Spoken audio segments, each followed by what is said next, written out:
Hello बच्चों, आप सबका स्वागत है। सोशल साइंस के पेपर के लिए मैं एक वीडियो बना के लाया हूँ। ये आपको पहुंचाई जाने वाली एक अतिरिक्त सहायता के रूप में देखा जाना चाहिए। अर्थात इसमें जो दो दो अंक वाले कुछ प्रश्न हैं उनको मैंने लिया है, और ये वाले प्रश्न निश्चित ही ऐसे हैं कि जिनकी हम उपेक्षा नहीं कर सकते हैं। तो देखते हैं, अपन रिवीजन करते हैं। आते हैं, सबसे पहला प्रश्न आपको ये देखना है, संसाधन से क्या आशय है। अर्थात संसाधन क्या कहलाता है। तो पर्यावरण में उपलब्ध प्रत्येक वस्तु जो हमारी आवश्यकताओं को पूरा करने में प्रयुक्त की जा सकती है, जिसको बनाने के लिए कोई ना कोई प्रौद्योगिकी उपलब्ध है, एक संसाधन कहलाती है। और अगर कुछ नहीं आप लिख सकते तो इतना तो लिख ही सकते हैं कि पर्यावरण में उपलब्ध प्रत्येक वस्तु जो हमारी आवश्यकताओं को पूरा करने में प्रयुक्त की जा सकती है, संसाधन है। ठीक है ना। इसके बाद दूसरा प्रश्न है, जूट को सुनहरा रेशा क्यों कहा जाता है। तो इसका उत्तर लिखेंगे कि जूट को भारत का सुनहरा रेशा कहते हैं। इसका कारण यह है कि जूट का रेशा सोने की तरह चमकीला होता है। इसे बहुत उपयोगी, सस्ता और व्यापारिक महत्व का होने से सुनहरा रेशा कहते हैं। इसके बाद अगले प्रश्न पर चलते हैं। अगला प्रश्न है, विनिर्माण क्या है। ठीक है ना। विनिर्माण क्या है। तो कच्चे पदार्थ को मूल्यवान उत्पाद में परिवर्तित करना। कोई जैसे कच्चा पदार्थ है और उससे अपन ने कोई उपयोगी वस्तु बना ली है, तो कच्चे पदार्थ को मूल्यवान उत्पाद में परिवर्तित कर अधिक मात्रा में वस्तुओं के उत्पादन को विनिर्माण कहा जाता है। जैसे कागज से बांस बनता है, गन्ने से शक्कर बनती है, और जो लोहा होता है, इस्पात, उससे कई सारे लोहे की चीजें बनाई जाती हैं। इसके बाद अपन देखते हैं अगला प्रश्न, और यह प्रश्न है, पवन हंस क्या है। ठीक है ना। पवन हंस क्या है। पवन हंस हेलीकॉप्टर लिमिटेड तेल व प्राकृतिक गैस आयोग को इसकी अपतटीय संक्रियाओं में तथा अगम्य व दुर्लभ भूभागों जैसे उत्तरी पूर्वी राज्यों तथा जम्मू कश्मीर, हिमाचल प्रदेश व उत्तराखंड के आंतरिक क्षेत्रों में हेलीकॉप्टर सेवाएं उपलब्ध करवाता है। अगर आप ज्यादा याद नहीं कर सकते तो इतना तो याद कर ही सकते हैं पवन हंस के लिए कि उत्तरी पूर्वी राज्यों, जम्मू कश्मीर, हिमाचल प्रदेश व उत्तराखंड के आंतरिक क्षेत्रों में हेलीकॉप्टर जो सेवाएं उपलब्ध होती हैं वो पवन हंस के अंतर्गत आती है। अगला प्रश्न है, डिजिटल भारत क्या है। डिजिटल भारत ज्ञान आधारित परिवर्तन के लिए भारत को तैयार करने के लिए एक विशाल कार्यक्रम है। डिजिटल भारत क्या है। भारत को तैयार करने के लिए जो डिजिटल भारत है वो ज्ञान आधारित है ना। डिजिटल भारत क्या है। ज्ञान आधारित परिवर्तन के लिए भारत को तैयार करने के लिए एक विशाल कार्यक्रम है।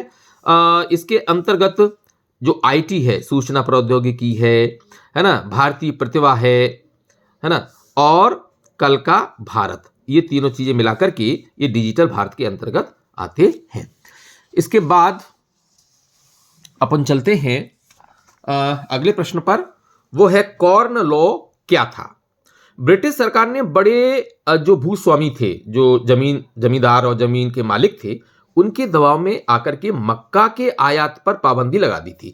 तो मक्का के आयात पर पाबंदी लगाने के लिए जो नियम उन्होंने बनाए थे, जो कानून उन्होंने बनाए थे, वो कानून कॉर्न लॉ कहलाते हैं।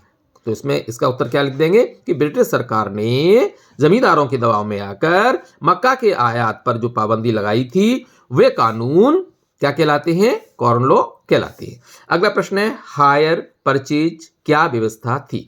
तो हायर परचेज एक ऐसी व्यवस्था थी जिसमें खरीदार वस्तुएं कर्जे पर खरीदते थे और फिर उनकी कीमत साप्ताहिक या मासिक किस्तों में चुकाई जाती थी। तो इस तरह से ये अपना हो गया। और इसके बाद अगले प्रश्न पर अपन चल रहे हैं। ये भी अत्यंत महत्वपूर्ण प्रश्न है। ये प्रश्न है, जौवर कौन थे। इन्हें जौवर के बारे में अपन लिखेंगे कि इन्हें अलग अलग इलाकों में सरदार या मिस्त्री भी कहते थे। जौवर को क्या कहते थे, सरदार या मिस्त्री भी कहते थे अलग अलग इलाकों में। उद्योगपति नए मजदूरों की भर्ती के लिए प्रायः एक जौवर रखते थे। मतलब जब उद्योगपतियों को नए मजदूरों की जरूरत पड़ती थी तो उनको भर्ती के लिए क्या करते थे, एक जॉबर रखते थे। जॉबर कोई पुराना और विश्वस्त कर्मचारी होता था। अगला प्रश्न है कि चैम्बर ऑफ कॉमर्स क्या था? तो 19वीं सदी के आखिर तक, 19वीं सदी के आखिर तक का मतलब क्या हुआ? 1890, 1895, 1899 और आखिरी तक 1900 तक। तो 19वीं सदी के आखिर तक देश के विभिन्न क्षेत्रों के व्यवसायी मिलकर चैम्बर ऑफ कॉमर्स बनाने लगे थे ताकि वे सही तरह से व्यवसाय कर सकें और सामूहिक चिंता के मुद्दों पर फैसला ले सके। तो इस तरह से ये अपना था चैम्बर ऑफ कॉमर्स। इसके बाद अगला प्रश्न पे हम आ रहे हैं और वो है जमशेद जीजी भोये कौन थे? ये जीजी भोये एक पारसी बुनकर के बेटे थे, ठीक है ना। जीजी भोये कौन थे? एक पारसी बुनकर के बेटे थे। अपने समय के बहुत सारे लोगों की तरह उन्होंने भी चीन के साथ व्यापार और जहाज रानी का काम किया था। उनके पास जहाजों का विशाल बेड़ा था। बस इतना याद कर लीजिएगा, ज्यादा आपको याद करने के लिए परेशान होने की आवश्यकता नहीं है। क्या याद करेंगे कि जीजी भोई एक पारसी बुनकर के बेटे थे। वे अपने समय के बहुत सारे लोगों की तरह उन्होंने भी चीन के साथ व्यापार और जहाजरानी का काम किया था। उनके पास जहाजों का विशाल बेड़ा था। अगले प्रश्न पर हम आ रहे हैं, आप नीचे देखें। स्टेपलर, फुलर तथा कार्डिंग, ये 3 शब्द हैं। एक एक लाइन इनसे याद करनी है। स्टेपलर क्या होता है? ऐसा व्यक्ति जो रेशों के हिसाब से ऊन को स्टेपल करता है या छांटता है, ठीक है ना। मतलब ऊन को जो स्टेपल या छांटता है वो व्यक्ति क्या कहलाता है? स्टेपलर कहलाता है। अब फुलर क्या होता है? ऐसा व्यक्ति जो फुल करता है, यानी चुन्नटों के सहारे कपड़े को समेटता है। मुख्य बात क्या ध्यान रखनी है? ऐसा व्यक्ति जो चुन्नटों के सहारे कपड़े को समेटता है वो क्या कहलाता है? फुलर कहलाता है। और कार्डिंग वह प्रक्रिया है जिसमें कपास या ऊन आदि रेशों को कताई के लिए तैयार किया जाता है। अर्थात कपास या ऊन, इसके जो रेशे हैं, इनको कताई के लिए तैयार जो किया जाता है वो कार्डिंग प्रोसेस कहलाती है। इसके बाद अगले प्रश्न पर अपन आ रहे हैं और ये कोई इसमें ज्यादा प्रश्न नहीं है, अब इसके बाद थोड़ी ही रह जाएंगे। तो ये अगला प्रश्न है पंचांग से क्या अर्थ है? ये भारतीय संस्कृति में एक बहुत ही महत्वपूर्ण और जाना परिचित शब्द है पंचांग। चांद सूरज की गति, है ना, मतलब सूर्य और चांद की गति, ज्वार भाटा के समय और लोगों के दैनिक जीवन से जुड़ी कई अहम जानकारियां जो देता है वो वार्षिक पंचांग कहलाता है। अगला प्रश्न है चैप बुक, गुटका से क्या आशय है? चैप बुक पॉकेट बुक के आकार की किताबों के लिए इस्तेमाल किया जाने वाला शब्द है। पॉकेट बुक माने मतलब जेब में रखने वाली, जेब में जिस बुक को अपन रख सकते हैं, तो छोटे आकार की होती है। तो चैप बुक पॉकेट बुक के आकार की किताबों के लिए इस्तेमाल किया जाने वाला शब्द है। इन्हें आमतौर पर फेरी वाले बेचते थे। ये 16वीं सदी की मुद्रण क्रांति के समय में काफी लोकप्रिय हुए थे। अगला प्रश्न है निरंकुशवाद से क्या अर्थ है? निरंकुशवाद मतलब जिस पर कोई अंकुश नहीं, ऐसा शासन। तो निरंकुशवाद राजकाज की ऐसी व्यवस्था है जिसमें किसी एक व्यक्ति को संपूर्ण शक्ति प्राप्त हो और उस पर न कानूनी पाबंदी लगी हो न संवैधानिक। इसके बाद है त्रिपिटका कोरियाना क्या है? 13वीं शताब्दी के मध्य में त्रिपिटका कोरियाना वुडब्लॉक्स मुद्रण के रूप में बौद्ध ग्रंथों का कोरियाई संग्रह है। मतलब जो महात्मा बुद्ध हुए थे तो इनके उपदेशों के जो ग्रंथ थे, जो बौद्ध ग्रंथ कहलाते थे, तो बौद्ध ग्रंथों का जो कोरियाई संग्रह है वो क्या कहलाता है? त्रिपिटका कोरियाना कहलाता है। अगला प्रश्न है बेलम क्या है? तो देखिए बेलम क्या है? बेलम चर्म पत्र या जानवरों के चमड़े से बनी लेखन सतह है। मतलब जो जानवरों की जो खाल होती है, जो चमड़ा होता है, उनका जो त्वचा, जो स्किन है, तो उस चमड़े से बनी एक लिखने के लिए सतह है ना। जैसे अपन कागज पे लिखते हैं तो वैसे ही चर्म की जो चमड़ी है उसकी जो स्किन है, मतलब उस पर लिखने वाली एक सतह बना लेते हैं। मुद्रित किताबों को सस्ती अश्लील मानने वाले कुलीन वर्गों और भिक्षु संघों के लिए छपी किताबों के विलासी संस्करण अभी भी बेशकीमती बेलम या चर्म पत्र पर छपती थी। अगला है प्लाटेन से क्या आशय है? लेटर प्रेस छपाई में जो पत्र जो छपते हैं, पत्र प्रेस छपाई में प्लाटेन एक बोर्ड होता है। प्लाटेन क्या होता है? प्लाटेन एक बोर्ड होता है जिसे कागज के पीछे दबाकर टाइप की छाप ली जाती थी। समझ में आ गया? पहले यह बोर्ड काठ का होता था, बाद में इस्पात का बनने लगा। तो प्लाटेन से क्या से हो गया? प्लाटेन एक बोर्ड होता है जिसे कागज के पीछे दबाकर टाइप की छाप ली जाती थी। कंपोजिटर व गैली क्या है? कंपोजिटर समझिए, छपाई के लिए इबारत कंपोज करने वाला व्यक्ति।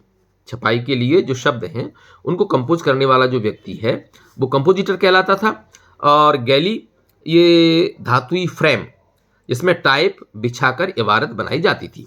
गाथा गीत से क्या आशय है? लोकगीत का ऐतिहासिक आख्यान। कोई लोक गाथा है, कोई लोक कथा है, तो उसको गीत के रूप में कहना। तो लोकगीत का जो ऐतिहासिक जो आख्यान है जिसे गाया या सुनाया जाता है, गाथा गीत कहलाता है।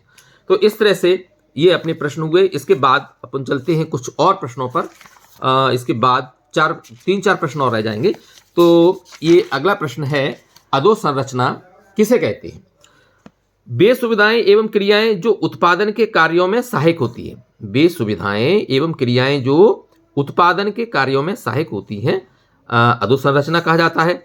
जैसे ऊर्जा, परिवहन के साधन, बांध, शिक्षा, स्वास्थ्य सुविधाएं, ये ऐसी चीजें हैं जो उत्पादन के कार्यों में सहायक होती हैं, अतः अधोसंरचना कहलाती हैं।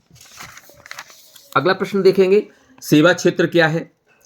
तृतीयक क्षेत्र की गतिविधियों से वस्तुओं के स्थान पर सेवाओं का सृजन होता है, अतः इसे सेवा क्षेत्र भी कहा जाता है। जितने भी जो शासकीय जो सेवाएं हैं जिसमें लोग सर्विस करते हैं वो सब के सब सेवा क्षेत्र के अंतर्गत आते हैं और ये तृतीयक क्षेत्र में आता है। जितनी भी सेवाएं हैं वो सारी की सारी तृतीयक क्षेत्र में आती हैं। तो तृतीयक क्षेत्र की गतिविधियों से वस्तुओं के स्थान पर सेवाओं का सृजन होता है, अतः इसे सेवा क्षेत्र भी कहा जाता है।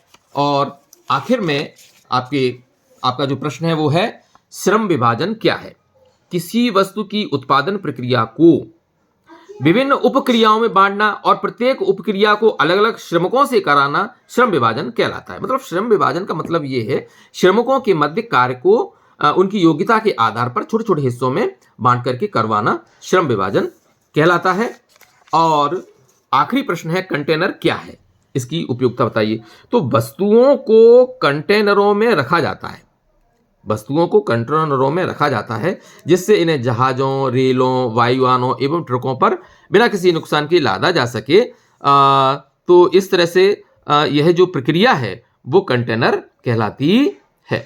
तो ये छोटे छोटे जो प्रश्न आपको बताए इनको जरूर आप रिवीजन कर लें और मैं समझता हूँ आप सुन करके भी आप इसको याद कर पाएंगे। वीडियो अच्छा लगा हो तो अपने दोस्तों को जरूर शेयर करें और अगर चैनल सब्सक्राइब नहीं किया है तो उसे सब्सक्राइब करें। आगे हम आपको एक और वीडियो शेयर करने वाले हैं।